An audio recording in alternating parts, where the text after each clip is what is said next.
Aujourd'hui, c'est moi le prof. Aujourd'hui, c'est moi le prof. Aujourd'hui, c'est moi le prof. Aujourd'hui, c'est moi le prof. Aujourd'hui, c'est moi le prof. Aujourd'hui, c'est moi le prof. Bonjour à tous, je m'appelle Pierrot, voici mes acolytes Pierre Mouroumeau et Juliette. Nous sommes élèves de Terminale ES au lycée André Tarier de Civray. Dans cette vidéo, nous allons parler des mémoires de la Seconde Guerre mondiale. Mais qu'est-ce que la Seconde Guerre mondiale ?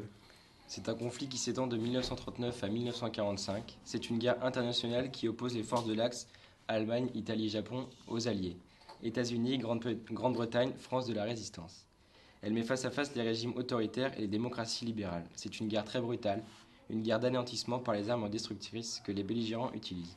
Stuka, V1, V2 et l'arme atomique. Ce conflit a entraîné 70 millions de morts dans une grande majorité de civils et des dégâts matériels sans précédent. Parlons maintenant de l'impact de la Seconde Guerre mondiale en France. Elle est entrée en guerre en septembre 1939, mais il faut attendre mai 1940 pour que les combats commencent. On appelle cette période la drôle de guerre. La France a été conquise par l'Allemagne nazie en juin 1940, puis s'est mis en place le régime de Vichy avec le maréchal Pétain.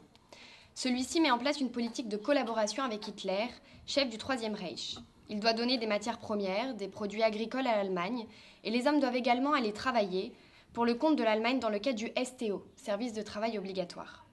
Parallèlement à cela, certains Français n'acceptent pas la défaite et rentrent en résistance après l'appel du général de Gaulle le 18 juin 1940, lancé via la BBC à Londres. Des réseaux de résistance se créent sur tout le territoire français.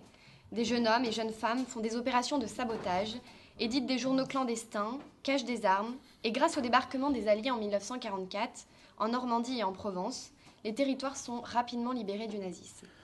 La guerre se termine le 8 mai 1945 avec la capitulation de l'Allemagne. Mais quel est le rapport avec les mémoires de la Seconde Guerre mondiale ?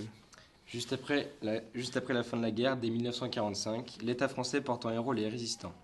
Construction de monuments de commémoration, comme par exemple sur le Mont Valérien, où ont été tués 4500 résistants. Des cérémonies de décoration en 1964, le transfert de cendres de Jean Moulin au Panthéon.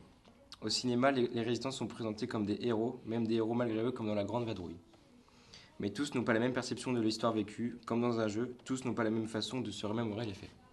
Et juste après la guerre, des choses ont été passées sous silence, comme les génocides juifs, les tziganes, le rôle des soldats qui ont été défaits en 3 semaines de combat, et la collaboration avec l'Allemagne nazie.